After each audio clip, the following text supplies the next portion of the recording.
Okay, so we've come to the third stage of making bread. So this has gone through two rises. The first rise been punched down and gone through the second one. So the key to a good rise is if it's basically doubled in size. That's what you want to see. So for this next part, we'll be shaping the dough and putting it into our pans.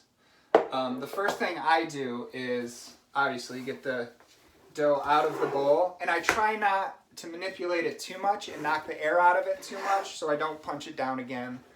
I just try and dump it out of the bowl and go from there. I mean, just from handling dough and shaping it, you're going to see it kind of goes down on its own. So this is my massive dough, and this has always been the hardest part for me, is to get good, even loaves. So what I try and do is get it into kind of a log shape and then divide it from there. With my double loaf, or my double batch, I try and get 6 loaves out of it. So I'll take my knife and try and divide it evenly. So first I'll go in the middle. So I have two good size loaves here, and this dough is a little stickier than I like it, but that's all right. And then again, I try and form it into a smaller log so I can try and divide this one evenly into 3 pieces. Doesn't always work for me, but sometimes it does. 1, 2, 3. So then you take your dough and you just work it under. Like, you just keep bringing the dough under, pulling it, and you form a nice little ball.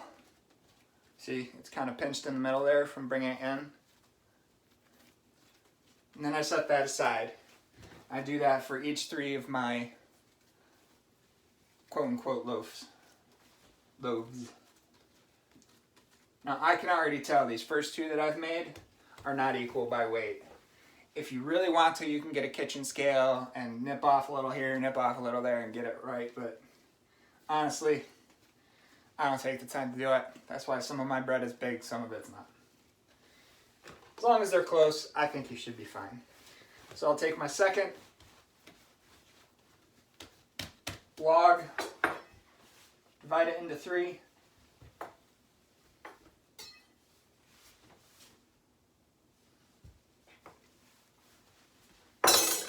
I'll make my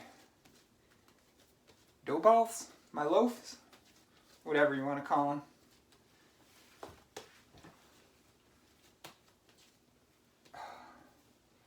Yeah, this stuff is sticky. Oh well. It just means, I could have added a little bit more flour when I was needed it for a little bit longer, but honestly, it's not that bad if it's a little sticky. You just want to make sure in the next step you grease your pans really, really well.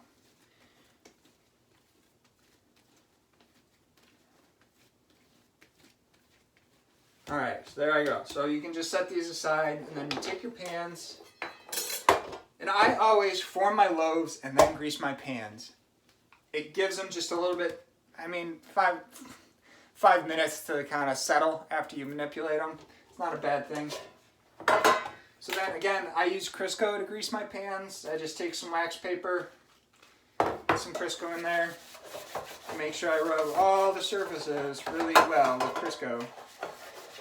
I have found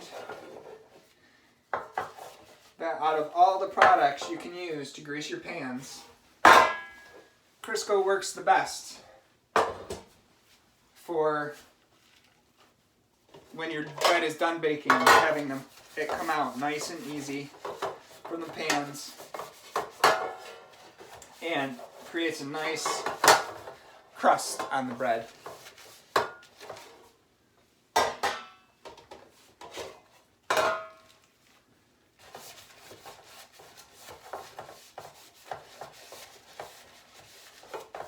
Sometimes I ditch the wax paper and just use my hands.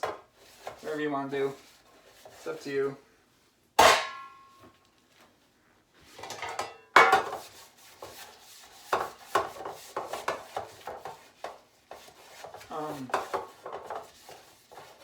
So,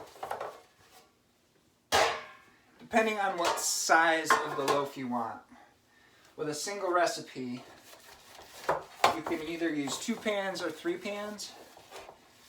I think dividing it into 3 with a single recipe is the way to go, just for the size loaf you're going to make.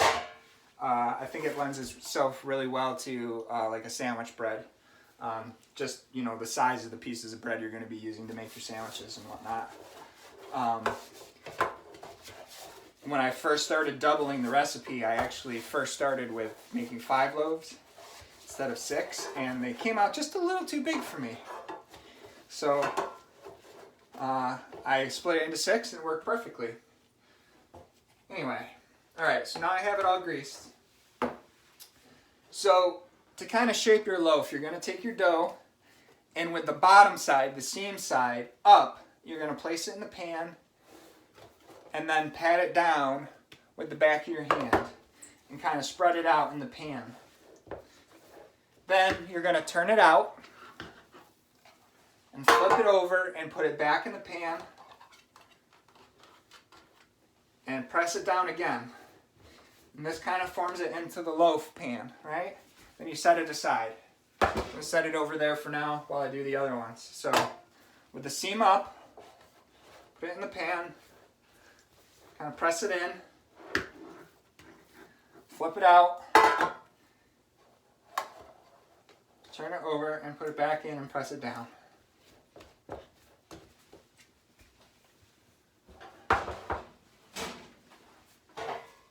Do that.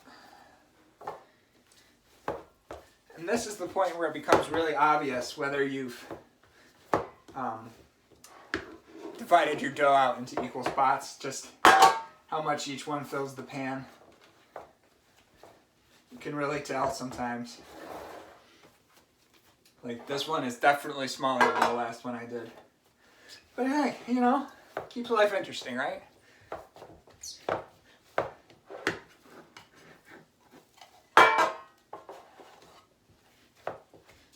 That's going to be a really small loaf.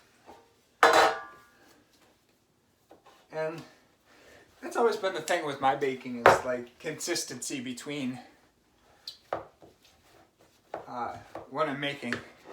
My cookies are, some of them are big, some of them are small.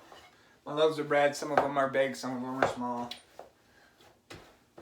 I guess you'd say it's more of a rustic bake than a refined bake.